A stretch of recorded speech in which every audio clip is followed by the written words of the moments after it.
Since it's Halloween, today we are talking about something truly scary. Of course, not to children, but to investors and to consultants. Because nothing gives an investor more nightmares than a bad communication, a bad email from a founder. So welcome to the Halloween of startups, or, if you prefer, founders' communication nightmares. And just to be clear, what you are about to hear is based on true stories. So, real emails that I received a few weeks ago. Of course, no names. In fact, we genuinely wish the sender will make good use of what follows. So let's begin our descent into the underworld of startup communication, after our intro, of course.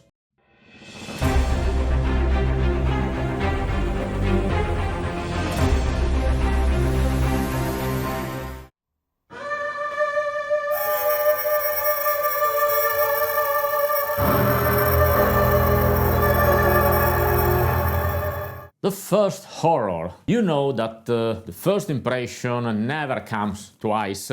Well, some founders manage to waste it spectacularly. They send emails addressed to their team or to whom it may concern, as if they were writing to a tax office, not to a potential investor. Thus, no personalization, no context, no reason why I should care. Just a generic introduction copied and pasted 20 times. It's the ghost email, an email that floats around aimlessly, invisible, soundless, and destined to haunt the inboxes of consultants forever. Thus, when you write an email to a consultant or investor, spend time and send the email to a person, not to a generic team. And, moreover, explain why the consultant or the investor fits with your goal.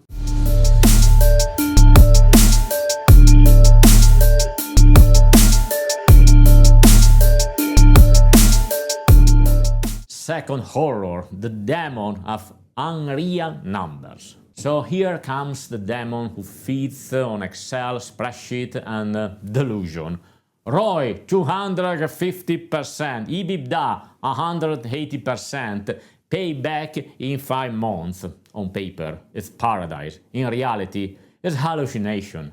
Because unless you just reinvented oxygen, those numbers don't exist. And when you see such projection, you can already tell the founder doesn't understand that investors don't want fantasy, they want plausibility, as well as consultants, of course.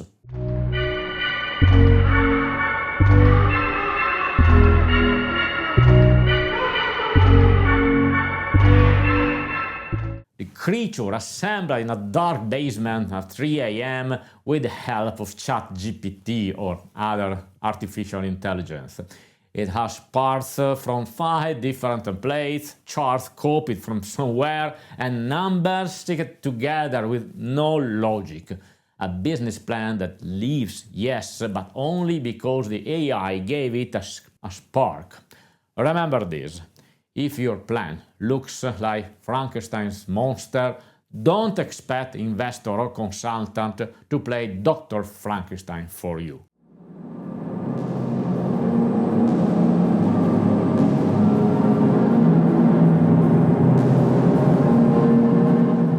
And now, the fourth horror, the mummy of the useless pitch deck. And here she comes, the mummy, wrapped with 50 slides of sand-dry buzzwords, scalable, innovative, disruptive.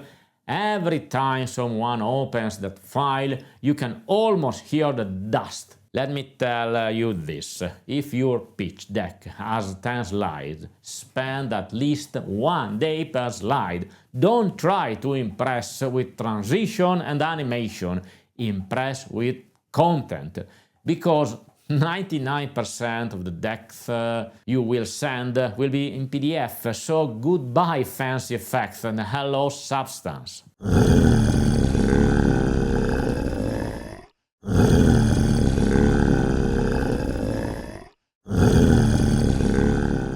fifth horror, the Werewolf of Missing Traction. By day, he is a visionary.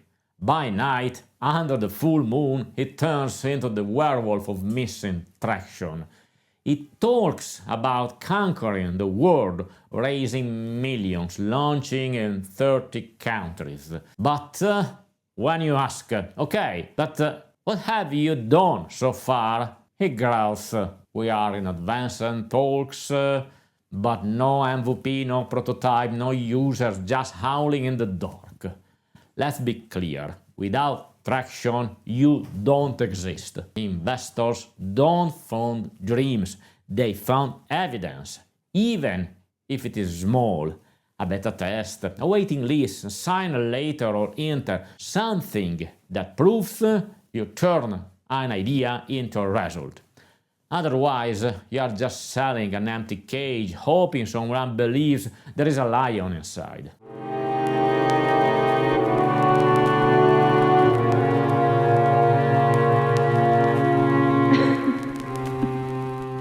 And now the sixth horror, the multitasking spammer, a special kind of creature. He has 5 projects, or revolutionary, of course, and instead of focusing on one, he sends 5 different emails saying, here they are, take a look and tell me what you think. No, you don't understand. I have better things to do. If you don't have time to synthesize your own project into one coherent pitch, you are the first one not to believe in them. And when you believe in nothing, that's actually what investor will give you back.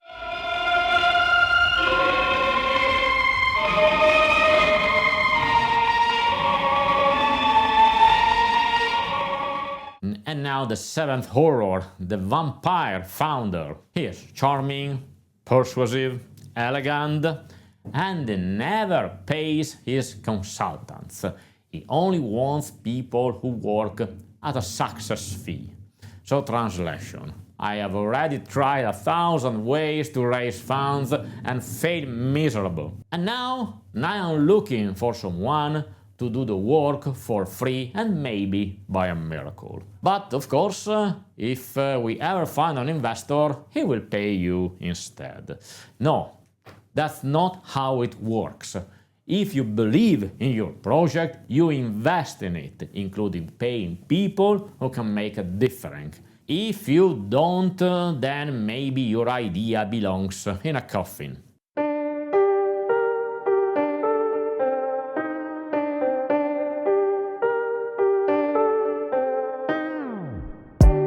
The eighth horror, the Crybaby Witch. Crybaby Witch is the founder who takes every comment personally.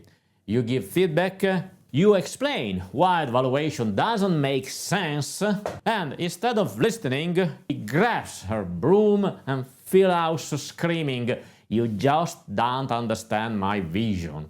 Founders like this don't want advice, they want applause. But investors don't invest in your ego. They invest in your ability to listen, to improve, to build something that works outside your imagination. If you can't handle a no, how will you handle a due diligence? Here is the moral of our Halloween story. Don't be a ghost, a demon, mummy, or a vampire. If you want to be taken seriously, communicate like a professional. That's because, in the end, the scariest thing for an investor isn't your idea, it's your communication. See you next week, and again, happy Halloween!